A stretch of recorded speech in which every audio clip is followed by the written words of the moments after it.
Squirrels. My name's Kevin. I'm one of the event hosts here at Powell's Books.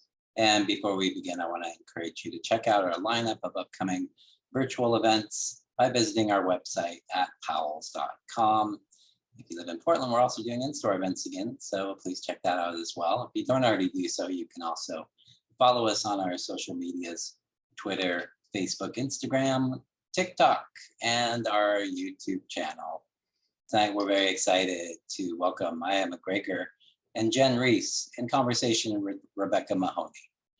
In Maya MacGregor's queer contemporary young adult mystery, The Many Half-Lived Lives of Sam Sylvester, a non-binary teen with autism realizes they must not only solve a 30-year-old mystery, but also face the demons lurking in their past in order to live a satisfying life. Now, as Sam's own 19th birthday approaches, their recent near-death experience haunts them. Sam's life seems to be on the upswing after meeting several new friends and a potential love interest in Shep, their next-door neighbor. Yet the past keeps roaring back in Sam's memories and in the form of a suspicious death that took place in Sam's new home 30 years before. Sam can't resist trying to find out more. In Jenn Reese's Every Bird a Prince, a girl's quest to save a forest kingdom is intertwined with her exploration of identity.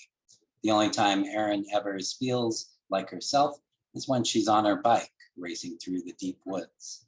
Until she rescues a strange magical bird who reveals a shocking secret, their forest kingdom is under attack by an ancient foe, the vile Frostfangs, and the birds need Eren's help to survive. When her own mother starts behaving oddly, Eren realizes that the Frostfangs, with their insidious whispers, are now hunting outside the woods. In order to save her mom, defend an entire kingdom, and keep the friendships she holds dearest, Eren will need to embrace her innermost truths, no matter the cost. MacGregor and Reese will be joined in conversation by Rebecca Mahoney, the author of The Valley and the Flood, and the co-creator of the independent audio drama, The Bridge. We thank her for being part of tonight's event. This evening's event also includes an audience Q&A. Please use the Q&A button that's at the bottom of your screen if you'd like to ask a question at any time. And if someone has typed a question you'd also like to know the answer to, you can even upvote that particular question. And perhaps most importantly, please support all the authors and Powells by purchasing copies of their books from us. Links to buy each of them will be shared in the chat a couple of times this evening. Maya, Jenn, Rebecca, we're so happy you could all join us tonight. Thanks for being here. Thank you so much Thanks for having us.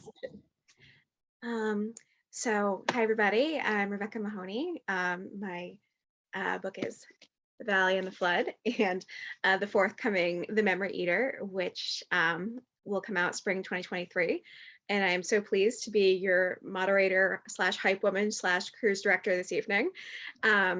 I am so happy to have been connected with Maya and Jenn and their beautiful, curious, compassionate books. And I think tonight's going to be a wonderful conversation. If you have questions, please feel free to pop those into the Q&A whenever. We would love to have you be part of the conversation. And Maya and Jenn, please take it away. Maya?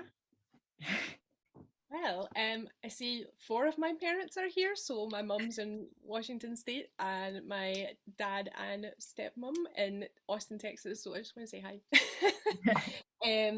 Yeah, so I guess so I just finished reading Jen's book last week because I got a bit early. It just came out yesterday. And one of the things I loved about it was the compassion in it, as Rebecca said. So I guess I wanted to sort of ask Jenn a question of, I guess, where did that stem from for you? Because I think there's a similar core to that in Sam Sylvester, and I'm curious to hear where that came from for you. Well, let me hear what you have to say about Sam Sylvester first, which I just finished reading Maya's book last week, and I loved it. It's unputdownable, I believe is the phrase that we use nowadays. Yeah, because I'm not entirely sure what you mean by compassion in that, in this sense. So I'd love to hear what you say first. So what I was really thinking about is when my brain just transposed her names, when Eren Evers, when she first finds an injured bird, I was really struck by the tenderness that she shows this creature.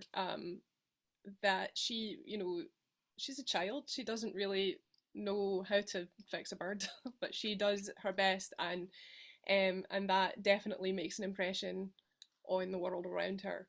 And so that really affected me. And I think with Sam, part of that compassion was the relationship that Sam has with their dad, who's their adopted father. He's a single dad by choice, and that sort of tenderness is evident in that relationship as well, where it's two people who are quite different, but finding their way through by just listening to what the other person needs, even if they don't use words at first, which is also the same with the bird. So just at first though. So I think it's a quiet theme through both books, and I know for me it was in a place of, I wrote this in 2017, so that was really coming out of the first bits of the Trump administration, and a lot of fear around us, particularly in the LGBTQ community and Black and Indigenous people of colour, like all of that. There was a lot of fear in general, and when I wrote the book, I remember thinking that I just wanted to write something that I wish I'd had when I was Sam's age. So it was really born out of that, and I would love to hear what you have to say about. I wish I had an answer as profound as that. But I will say that, okay, in the first chapter, Eren is on her bike racing through the woods, and she's almost pelted in the face by a bird that almost hits her, or does actually hit her a little. And this, when I first moved to Portland, the first week I had this house, and I've never had a house before. The first week I had it, a bird hit the window of the kitchen, and I was so upset because I had just moved into this house in Portland. This is my dream, to have this forested house, and I'd already, like, in my mind, killed a bird. Okay, the bird is fine, spoiler. Okay, the bird is fine, but I was so upset. And so, I did all those things you're supposed to do. I called the Audubon Society and asked them what to do. I put the bird in a box. Basically I didn't breathe for however many hours they told me to leave the bird. And when I opened the box again, the bird looked up at me with such disdain. And I think that made me love the bird even more. It just looked up like, how dare you? Like, I was just going on my way and you put me in this box, and it flew away so angrily. And I don't think the bird could have done anything to make me love it more than it did, like that. So that scene always reminds me just of, how gentle someone is. And then, I don't know, birds are just amazing. I think that they have such personality, and I think that's where that scene came from. So maybe my compassion misplaced on that particular bird. I love that you started with this, because that kind of kindness was something that struck me immediately about both of your writing. Well, thank you. Thank you. Yes. I mean, I do wish people were kind. So I think that's going to permeate a lot of different aspects of both of our stories. One thing that reminds me of it, we have both of us a lot of queer characters in our books. And I think, when there used to just be like one queer character in a book, where they were a token, that was one thing. But I think what straight authors often get wrong about that is that queer people usually find other queer people.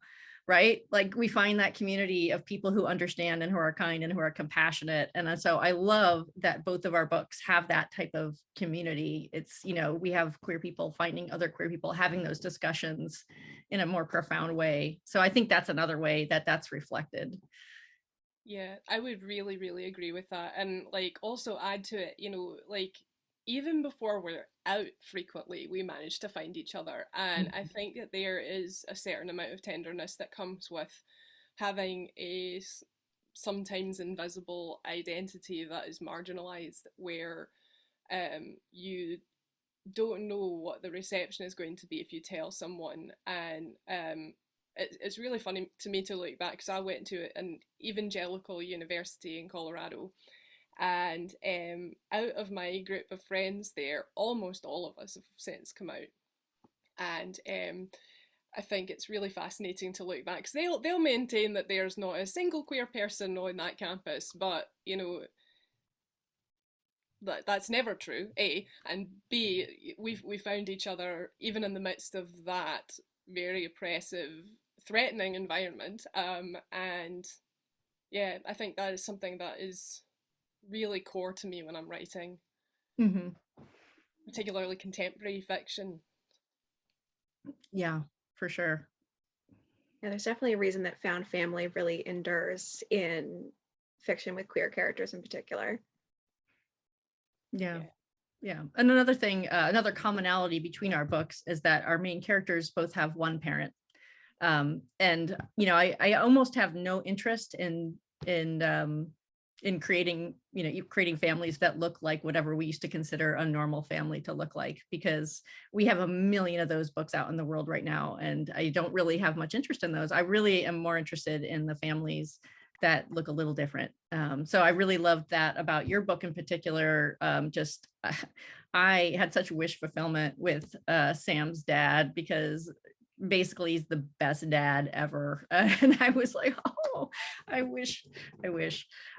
So yeah, I really love that about yours. I just really liked almost all of the families in your book were interesting in a, you know, every family is unique. And I just really liked seeing that in both of our books.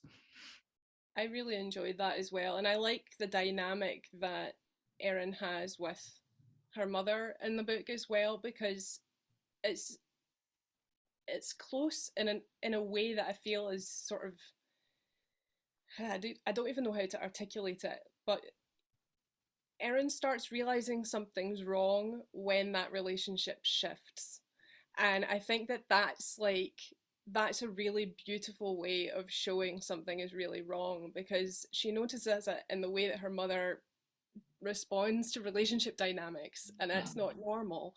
And I really, really liked how you did that.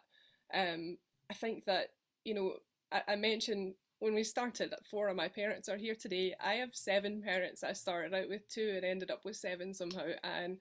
And I was raised like partly by a single mum, and then by one of my mums who's here tonight, Nini. And like, it's only been as an adult that I've been able to like get these really loving parental relationships that are healthy and accepting and I can relax into. And I think it was wish fulfillment for me as well, like when I was writing Sam, and like I think a lot of that came out in that, and I'm really, really fortunate to have those relationships now.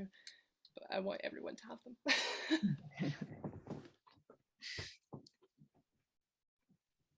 Speaking of finding each other, I would love to hear more about how you two connected. Oh, that's a good question. I think it was online in one of those spaces that welcomes people of a certain type.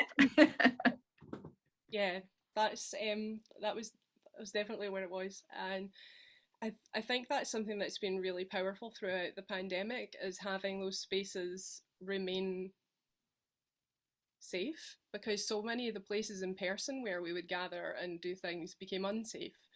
But like for a lot of us who found community online to a large degree anyway, I think that's been a really major pillar of survival over the last few years. Yeah, I have a question for you, Maya, if you don't mind. Well, there's a lot of trauma in your book, and I was really impressed with how you managed to not downplay it, but also protect the reader from the worst of it, sort of. You know, was that a difficult line for you to walk when you were writing, knowing what to write, what not to write, what to hold back, you know, anything like that? That's a really good question. I think when I was writing, I actually was writing from a place of wanting to protect the reader of, or maybe it's not even that, of I didn't want to subject the reader to what Sam had survived in a really visceral way, and I wanted it to be Sam's story to tell as well. So like in the book, the first time you really actually hear the story is from Sam himself. And that was really important to me, that they get to frame it. They get to be the one who controls that narrative, because I think very frequently when trauma is used in fiction, and particularly in television, as shock value, and from a perspective that's outside of the person it's happening to, so you see the reflection in everyone around them, but you don't get to actually see, you don't get to hear their place in it, and that has always really struck me as not really okay. So I didn't want to do that with Sam. I really wanted to allow space for trauma. I've got trauma in my own past, and so many of us do, but I didn't want it to be the only cornerstone of their existence, and I didn't want other people to be the ones defining it for them. So they are the one who controls their own narrative, and they take control of it. So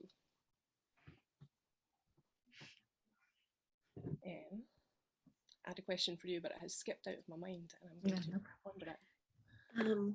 If you guys don't mind pivoting a bit, we do have our first question from the audience. All right. This is from Julie, who I believe is asking Maya. I'm fascinated by the bulletin board over your desk. Is that a writing tool?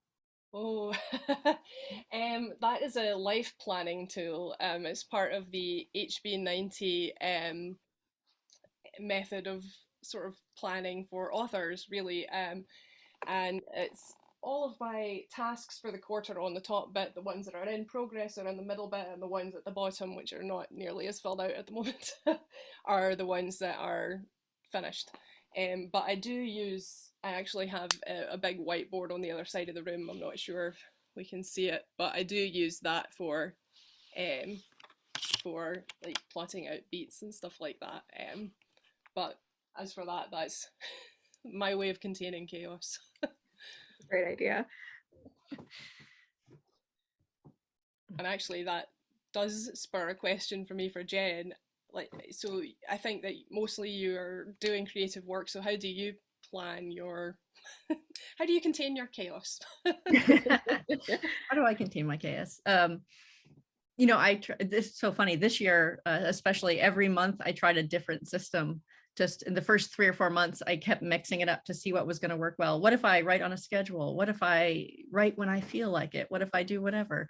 And I found out that I was happiest when I did whatever, and which often involved watching YouTube videos. But I actually got writing done when I wrote on a schedule. So darn, you really wished that it would have worked the other way around or something, but it did not. So yeah, now I'm working on that happy medium between letting my brain tell me what it needs. Does it need to fill the well? Does it need to write? Does it need to earn money for the house or whatever, or do I need to push it and get through a block or something like that? But yeah. Do you find that your writing process stays pretty consistent from project to project, or do you have to reinvent the wheel with every new project? I'll go first on this one. I'm pretty conscious about my process. So I wrote 3 middle grade novels about 10 years ago or 8 years ago, the Above World trilogy. Those are all heavily plotted. So I would say I was a world building plotter first in those books. And then I wrote a bunch of books that I was unable to sell for many years. So I thought I had discovered my process. This is my process. I will plan an outline for 9 months, and then I will write the book and I will sell it and everything will be great. It did not work. So a couple of years ago, instead of doing the same thing over and over and getting the same result, which was not selling a book, I decided to not plot and not outline and just start writing, which is something that I did not think I was capable of. But it really sort of broke my system in a really good, healthy way for me, made me do things differently. It gave me more room for the characters in the story to breathe, which allowed for more voice to come out. So basically, that was really, really great for me. And I feel like that was a big step up on my writing. And now I'm trying to get little elements of plotting back in, because those are really helpful for not having to rewrite the entire novel from scratch when you're done the first draft, which now I have to do with this new method. So I'm a big fan of listening to each project and seeing what it needs, and also just trying different things, even if you think you have a system that works. I really think different systems, they're not just methodologies, they will actually bring out different aspects of your writing and make you a different writer in some ways. That's a really good answer. And it's funny because my answer is going to be like coming at it from the other direction. Good. So I wrote my first 2 novels back in like 2006 to 2008, 9, 10. I'm not actually sure when I finished the second one. And I didn't plot them at all. I just went for it, and they were rubbish. I mean, I was like 19 when I started the first one, which isn't to say that 19-year-olds can't create wonderful books, but I was not ready to create a wonderful book, let's put it that way. And I had started sort of querying the first one and looking for agents, and I went to a Writer's Digest conference in New York in 2011, I think, and got some really good feedback, pitched to agents in person, which was absolutely terrifying. And then I read a series of sort of craft things, Story Engineering by Larry Brooks, and some of Margie Lawson's lecture packets on self-editing and just rhetorical devices and different craft things that I had never actually really been able to articulate. Like I could recognize them in fiction if I was reading, but I never really sat down and critically tried to break that down. And then I sat down and I actually plotted my next book, and that was the book that got me my first agent. That ended up being my adult debut back in 2014. So I think like over the years since then, because I've written lots and lots and lots of books, I tend to have pretty much the same sort of points that I need to know to finish a book. Like I need to know the turning points, so I tend to know the major tent poles at least. Sometimes I will sit down and I will sketch out scene by scene, not very frequently, but I find what changes a lot from book to book is my dormancy periods. I call myself a volcano writer, so I will go dormant for months at a time and I won't write anything. I really, really like a pox on the people who tell you have to write every single day to be a writer, because that messed with my head for years. But after that time, I will usually sit down and I will write an enormous amount of words. Like I will finish 2 books or something like that after that. And but sometimes that steam carries me for the first bit of a new book, and then that one just stops. And then I'm dormant for a while, and that's where I am with 3 different projects right now. But I think it's really interesting to hear you say coming from the other end of that, and I think it's a lot of learning to be flexible with ourselves, as well as learning what advice to take and what advice to chuck back into the bin. Yeah, for sure. I love that answer. We've got a lot of questions, it We looks do. And I think this one segues nicely. Anne would like to know, as you attempt to contain the chaos in your lives and writing schedules, what kind of chaos shows up in your work? And is any of that good chaos? That's a good question. I'm trying to think if there is any chaos. Yeah, I'm not a person who hears their characters speak to them in that way, like a lot of times. So I'm not, I'm not hearing things, or, they're not, the characters are not speaking through me. I feel like I'm a craftsperson, and I'm usually in control. Like I feel like I'm, if anything, I'm the puppet master, that type of thing. So chaos is not a thing I experience very often in my books. I feel like, there's a lot of craft in the sentences and even as a person who doesn't really know where everything's going to go all the time. I always know where the end of the book is. That is a thing I have to know. I always know the final scene. If that is not a scene I'm excited about writing, then I will not be able to write the book. So for me, there's not a lot of chaos in my books, I don't think. I mean, maybe there should be. Maybe I should find a way to put some in. Do your outlines tend to stay pretty consistent from beginning to end? I mean, I don't have outlines right now, so. Okay.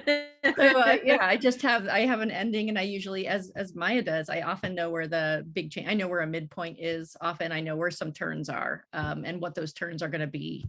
I mean, I'm trying to not be too much of an outliner right now, because there's a danger in planning too much, and there's a danger in planning too little, and I feel like you're just trying to walk this little rope in between them both. Yeah, I would definitely agree with that. I think in my personal life, I despise chaos. I have a routine that is down to the minute most days, exactly what I do every single day.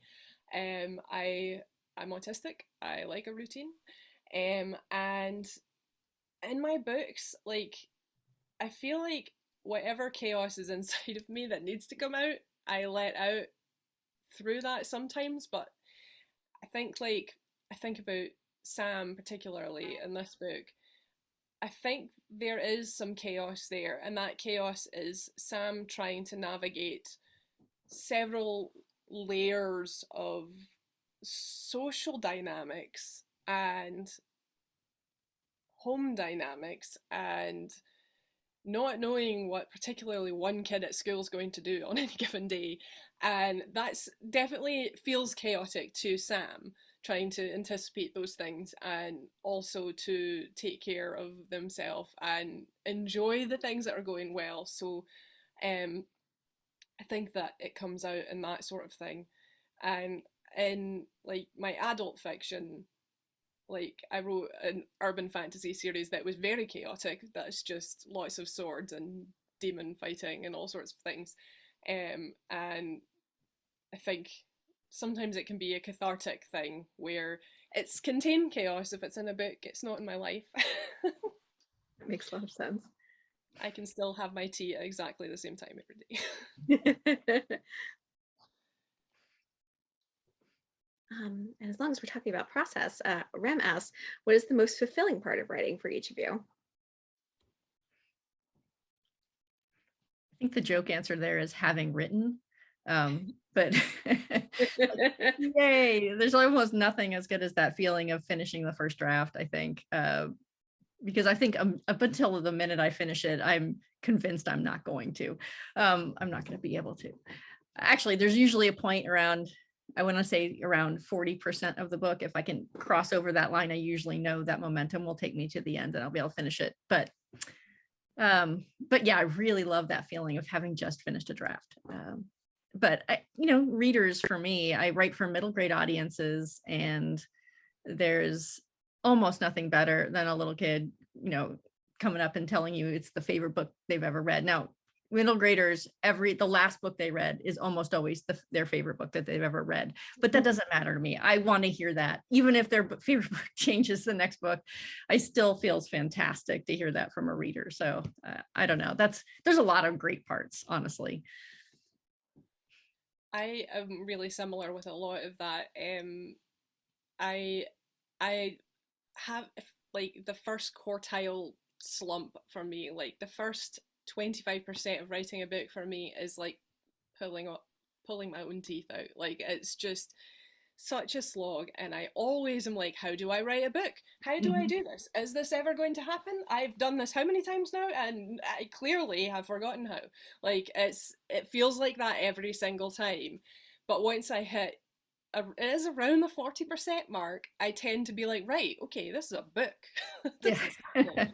And I tend to do a thing that we call hyperfocus, and ADHDers and autistic people, we all do this, I think, to some extent. Not everyone does it, but it's where I just go into a tunnel and I see nothing but the thing that I'm working on for X amount of time, and it can get a bit unhealthy. I've sometimes done this for like 20 hours straight. Not the most ideal, but I actually really love being in that zone where I am just writing and words are happening and I'm watching that progress bar happen and I'm feeling what I'm writing. I feel like there's this sort of zone I get into where I'm really present in what I'm doing, and it almost feels meditative. And I never thought I'd be a meditator, but I started during this pandemic and I'm now at like 550 days of doing it. but I've realized that this actually sort of fits that sense of being present in the moment, actually really focused on what that particular thing I'm doing is and not seeing anything else. So I love that. And the other piece of it is, yeah, like when you have a reader come to you and tell you that your story meant something to them. I had a couple of people come to me this week who told me that they had never seen themselves in a book before, and that just, that is literally why I wrote the book. Like, I wrote the book that I wish I'd had, and now, like, the fact that someone's coming to me and saying I have this book now and I need it is, that's the reason. Yeah. Yeah, I mean, we both have a lot of ace rep in our books. And you know, that's one of the reasons I wrote mine too, is because for middle grade in particular, it's like it used to be. Even when I started writing, you know, we didn't put explicitly queer characters in our books even 10 years ago so much for middle grade, right? That was considered a more adult subject, which is ludicrous, right? Absolutely ludicrous. So now I was just like, you know, those kids need words, and they need to see themselves as early as possible. So it's a great thing to do that. So that's one of the reasons. Now I've forgotten why I was saying. I just got really excited by that point. So no, it's such a good thing, because I think, like, you just touched on this, like having language to describe what you're feeling. It's not creating the feeling in you. It just says you're not alone. And I think that that's such an important thing. Like, when you're confused and feel other than the people around you, and you don't understand, like, when I was reading Jen's book, I was just thinking about that age of just, you know, everything's changing, your body's changing, and it's doing weird things. And like everyone around you is in this really hyped up level of emotion, and so are you. And it's getting directed in places that you're expected to also go. And it's just very like, it's a lot going on. And when you feel other than that, and you're sort of swept along with it at the same time, but you don't know why you're different, having the language there, like Eren gets, is just so precious. It's so special, and it is this massive relief where you're just like, oh, huh, okay. Like, yeah, so I mean, I've just experienced that in my 40s and 50s, so Yeah. it doesn't change, right? about 30, yeah. Yeah. Picking up Every Bird of Prince and reading that first chapter where Erin's sort of desperately trying to pick a crush she can live with because her friends really need to hear this. They've made this pact. That hit me right in the inner seventh grader. I don't think I've ever seen that in a story before, and it was really special. Thank you. Yeah, that was based on a true story. So yeah, I used to scientifically assign myself crushes, sort of just by going down the pros and cons, like spread. I think there was even a spreadsheet at one point. So That's amazing. yeah, in college too. In college, I specifically remember writing out every person, and at that point it was all heteronormative too, right? So I wrote out every boy I knew, every man I knew in college, and just went down the list and wrote like pros and cons, and who looked best on paper is who I picked. I never even spoke to him. So the guy I picked, when people asked, I had someone to say, and that was what I needed. So I'm Demi, and I had crushes like growing up, and my like weird side of all of that was that I had crushes on girls too, but I didn't realize it. Like, I didn't, like, it just didn't, it's for some reason didn't occur to me. Like, I grew up with queer mums, like this should have occurred to me, but bisexuality didn't even register for me until much later. And also, you know, I've like we experienced homophobia, and I experienced it at school, and like I think that pushed me into the closet quite deeply, because I think for me, being both non-binary and queer, but having had attractions two men and not feeling like I was trans, like I had this like strange loop of things in my head where I was like, well, if I've had a crush on a boy, I guess that means I'm straight. But that's not like a complete thought. And I think like I've been just screaming about Heartstopper. I think Jen and I have also been screaming about Yes. Heartstopper, show on Netflix based on the graphic novel series. it's so good. And there's this moment where there's a bi character and he's just having this like moment of bi panic where he's looking at Keira Knightley and Orlando Bloom in Pirates of the Caribbean, and it's just like he's looking back and forth between them, and it's you can just tell he's like I said how like how am I supposed to pick just one, like none of this makes any sense. And I think that like, God, I wish I'd had that show when I was that age, because that would have cleared so many things up so much earlier. Yeah. I mean, one of the things, I was trying to address in my book is not that, bullying is one thing, right? That's one type of pressure that we get, but so many of the pressures we're under are invisible and are part of society and with our families and people, just offhand comments that people make or assumptions that people make. And those are the ones that are super hard to see. I always think of that Palmolive commercial where you're soaking in it, like we're soaking in patriarchy, we're soaking in heteronormativity. It's so hard to understand where our opinions or our truths are compared to, all that stuff that's bled in from the outside, all the stuff we've been soaking in. So, yeah. I mean, one of the things I loved about your book, Maya, is that Sam starts the book knowing who they are, pretty much, which is a great place too. This isn't, it's not a coming out story in that way. Like, Sam is solidly understands. And that was refreshing. That was great, in so many ways to read. Yeah, I think like going into the book when I wrote it, that was one thing that I really wanted for them. And I think it's even said in the book, like they wanted to find somewhere where Sam could be out, where Sam could just exist in themselves. And yeah, I think there's so much space for so many different stories. And I love Eren in your book coming to terms with who she is and actually sort of processing it on a level, because I think especially when it comes to asexuality, there's still a lot of ignorance, and not the like malicious type of ignorance, just general ignorance about what that means and what it looks like and what it can look like. And seeing her process it and also cling on to that language when she gets it as this like life raft almost is really powerful. So I just love that we are starting to see just this myriad like of queer stories and queer identities, and that are not just tropes and like old tropes. I'd like to see new tropes. Let's give us some new tropes. But yeah, I think I love that we both have something slightly different going on there. Mm-hmm.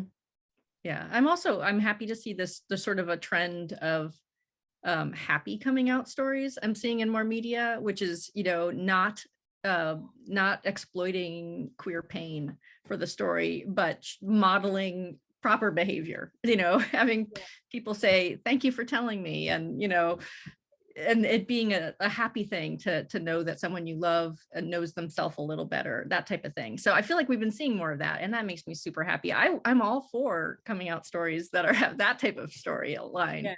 Yeah. I mean, obviously we need all of them because they're all still, relevant now, unfortunately, but I'm happy to see that trend too. So me too. And should we look at another? Yeah, I think Greg has been waiting for a while. Sorry, Greg, I ended up leading into the craft questions first. He would like to know if you could each talk about the settings of your books. Well, I mean, go ahead. I think Oregon and Portland both figure in Astoria, so it's all exciting. Yeah. So before we started tonight, I was telling them in the green room how I've lived in 8 different US states and 3 different countries, and one of those states was Oregon. We lived in Portland for several years when I was 7 to 11, I think, and Astoria was always a place that we'd visit. So we'd go to the coast, and I remember getting, and I don't, we call it honeycomb here in Scotland. Is it called seafoam? That like sweet where it's like caramelized sugar that's really fluffy and it's like coated in chocolate and it's crunchy. Anyway, so I have like a lot of memories that are quite, I guess, visceral of the Oregon coast and Astoria in general. Just thinking of the landscape, and I wanted to have a town that was small enough that the people would all know each other, like, or be not all know each other, but like you see the same faces when you go to the supermarket. You see, familiar families, they know each other, all those different things. But big enough that it would be, well, bigger than a town in rural Montana, which is the next place I lived. So I think the setting for me was very much a sort of balancing of my own personal experience with what the story needed. Yeah, and my story takes place in a sort of one step removed Oregon forest near Portland. So this and the last book are both sort of what I'm considering like my magical Portland forest books. So it's not a specific place in this area, but it's very similar to a lot of places here. It's just a small suburb of Portland that I made up. It's actually named after a town I used to live in Illinois. But other than that, yeah. Wild Rose Middle School, that's where I went. So I named it Wild Rose because roses, this is also a city of roses. So it seemed like I could slide it over and no one would be the wiser. But yeah, I love forests. And I love them as sort of liminal spaces between, civilization and the wild. And I think there's a lot of, threshold crossing and crossing back with that, which, I just love to write about. So that's the setting for my book. And our last question here thus far is from Sarah. So when you're writing, do you have a reader in mind for your books? And if so, what is that reader like?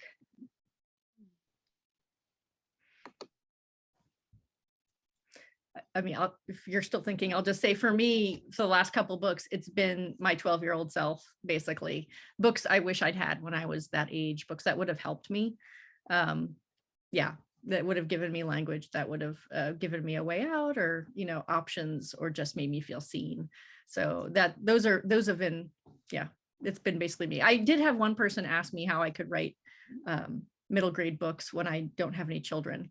And I was like, I was a kid. So I do have that lived experience of being a younger human. But yes, so. Yeah, I think it's quite similar for me, particularly with my YA. I think like when I was growing up, most of the books that I wanted to read didn't have characters like me. And I absolutely latched on to L.J. Smith, who wrote The Vampire Diaries and the Night World series and Secret Circle, because her stories were like the early like paranormal romance. Like that's absolutely what it was. They were love stories for high schoolers, and I think like and she usually had female protagonists, which was like as good as it was going to get for me at the time. And so I think now, like, I'm thinking about these the themes that I always wanted of just finding magic has been all around you all this time, and you actually get to discover it. Like that's something that I absolutely have always gravitated toward. And Sam actually started out as a much more paranormal book. Originally, The Half-Lived Lives were Sam's actual literal past lives, and that changed in revisions. But even as it is, like there is that level of touching something that's not quite mundane. And I just wanted to be able to see myself in the kind of books that I loved the most. So that's very much where I've been writing with my YA, and I intend to keep on doing that. I do that with my adult books as well. I tend to write just what my heart wants to see and where I really want to be, and the books that I wish that aren't there that I want to be there.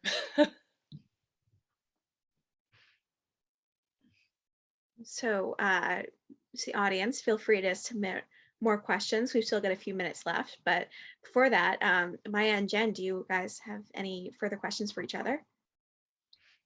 Like a million, but we can probably do I figured. this later. We are going to stay here until 5 a.m. my time, so just so you all know. I think Powell's will kick us off. But I mean, I guess I'll just say that, you know, as I said earlier, I read Maya's book last week, and it's just wonderful. And I don't normally read things that have murder mystery type of plots, because I am a lightweight when it comes to murder mystery and to ghosts and all those things. But I just found it so, there's so much hope and there's so much joy interspersed with the scary stuff or the tense stuff that that even if you're like me, you will still love it. So I'm just gonna say that. So it's wonderful. It's really, it's getting a lot of buzz right now, and it's totally deserved. It's just a great book. Thank you. This is more of a comment than a question. So I think in that community where Jen and I met, I think I was actually there when you were sort of puzzling out what language to use for the birds, Yeah. and their title of prince. And so this is a question. Where, like, were you sort of sure that that's what you wanted to do and anticipating pushback, or were you sort of feeling it out at the time? Yes, yeah, it was a kind of fraught. So the title is Every Bird a Prince. The birds of the bird kingdom do not recognize gender like we do. So all of their pronouns are they, them, and every one of them is a prince. And I talked with my editorial team about changing that, because prince is considered a gendered word, but my happy band of like-minded individuals online managed to convince me that prince is a job title, much like author or actor, and they should not be gendered. Like, you know, I don't use the word actress. I try not to, you know, no one should be using the word authoress. Like, I mean, I will. Yeah, horrible. So those words I would like to see go away. I would not like to perpetuate them. And I could have used a word that didn't spark ideas of monarchy, but I'm also trying to play with the fairy tale and what that means. There's something magical that we've created for ourselves with this history of princes and royalty. In the book, there are no kings or queens. It is not a monarchy where anyone is better or more powerful than anyone else. Every bird is the same level and is a prince. So I didn't feel like I could get that across, or the importance of that idea of equality, without using something like prince. And sure, they could all just be citizens, but I guess what I wanted was the idea that no, we're all royalty, right? Like, we're not all citizens, we're all royalty, right? Like all the best things belong to all of us, and we are all. So yes, thank you, Tiara. Yes. I told Jen before we started that I had this within arm's reach. So I very much appreciate that. Yeah, also I just wanted little crowns on my birds. Like, is that so much to ask? No, absolutely not. Right. So yeah, so I appreciate you asking that, because I have gotten pushback, and I do think that is a thing that holds a lot of people up, because I use that word. And I know that most people are going to sort of gender the birds male because of that word, but I think that's where we have to start somewhere to unravel this conditioning. So and it's like there's an example from when I was growing up about this too, and that is the Enchanted Forest Chronicles by Patricia Reedy, who had a female king of the dragons, because queen is a boring job according to the dragons. So like she became king and not queen. And I remember that. So it's like, if you know, the seeds are there and you are continuing to fertilize them. Thank you. And we've got a couple more questions. Yes, we do. So let's start with Kat, who is asking how you balance the magical and paranormal and mystery elements in your books with the more realistic aspects, and if that's a process that you think about consciously. Oh, I have an answer for this. Oh, go for it. So I feel like I live in a fantasy world. Like I am the almost 40-year-old who's at the park and stops to admire a rowan tree's buds and just stare at it for 5 minutes until people give me weird looks. I really find a lot of wonder in my world, and I find a lot of magic there. So for me, writing fantasy has always just felt like just a tiny nudge past where it already exists. And I love weaving that into my stories, because I think that I've never really found it frightening to think about those things. Like, I always sort of come to terms with the fact that, you know, I will never understand everything that's out there, and that's okay. I don't need to understand how a black hole works to know that it's real. And I think that there's such a cool lens for using these things as metaphors and ways for our characters to engage with their own personal growth and their obstacles and the things that have harmed them and the things that they are healing actively. And I think that weaving those things into my stories, it always feels weird if I don't have them. I think, like, I don't actually know if I've ever written a story without some sort of fantastical element. So Yeah, I'll keep my answer short, which is that I think it's tricky when you're writing contemporaries like we are to have magic and have it be believable. But I do think about it constantly. How do I go back and forth? How do I make both parts of this feel real, just as real as the other part? And part of it for me is that when magic is introduced, I don't have characters question it for like 2 chapters or 3 chapters or whatever. I try to just sort of go with it.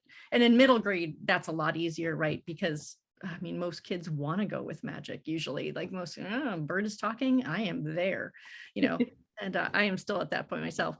But I think, you know, the more skeptical necessarily people are, and I think that you do this in your book too, Maya, like the characters believe each other when they express that they have these sort of skills and otherworldly, you know, powers type of thing. They believe each other, right? So you're not spending 3 chapters not believing each other, which just makes the reader not believe, gives the reader more fodder for not believing as well. So part of it is, I think, just having the characters in the world go with it. It's a great point. So what I think might be our last question for time, although we'll see. And this is a great place to wrap up as well, is from Julie. What are you writing next and how does it feel?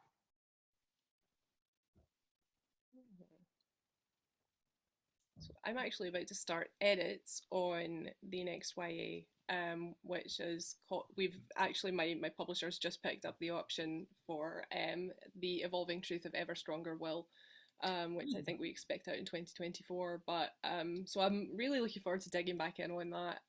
So I always feel like editing is still it's definitely still part of the writing process. But there's definitely going to be some rewriting and I might scrap a couple chapters and just start fresh and see what happens. But I think, like, Sam is so important to me, and Will is this other really soft, squishy place in my heart. So I'm really looking forward to digging back into that. And I also mentioned I've got 3 other works in progress that are wildly different, all of them from each other.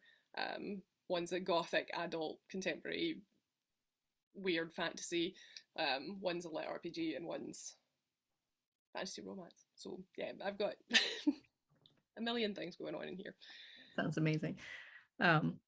I'm working on another middle grade. I'm sort of continuing my series of books that are sort of in this magical forested Oregon type of thing. And I've actually been stepping through the seasons.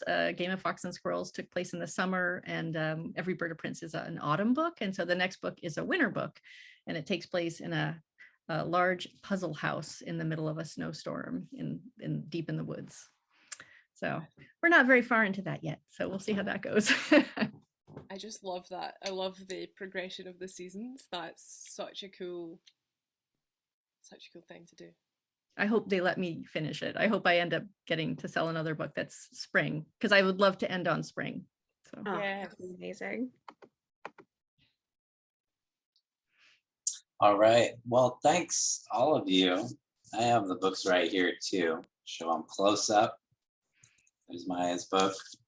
I wish I had a hardcover of Jen's with me. I still only have it on There's Kindle. Jen. This is the hardcover.